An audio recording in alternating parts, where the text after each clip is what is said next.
అయ్యో మనము ప్రేమించుకోవడానికి కొరకు అనగా ఒకరికొకరు ప్రేమించుకోవడానికి కొరకు ఎవరి ప్రేమను మనం ముందు పెట్టుకోవాలి? యాశ్వామిస్తే ప్రేమను మనం ముందు పెట్టుకోవాలి.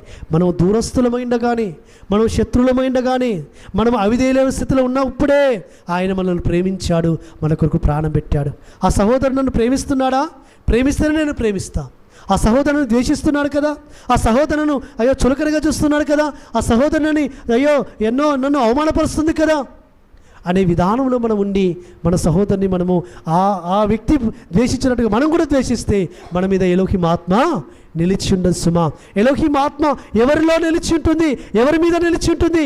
ఎవరి మీద ఆయన ఆత్మను కుమ్మరిస్తాడంటే, నీ ఎదుటి సహోదరుని ద్వేషించినా, నీ ఎదుటి సహోదరుని అవమానపరిచినా, నీ ఎదుటి సహోదరుని నేను తృణీకరించినా నువ్వు ప్రేమిస్తూనే ఉండు, నీ హృదయంలో ప్రేమిస్తూనే ఉండు. ఎలోహిం ఆత్మ చేత నువ్వు నింపబడతావు.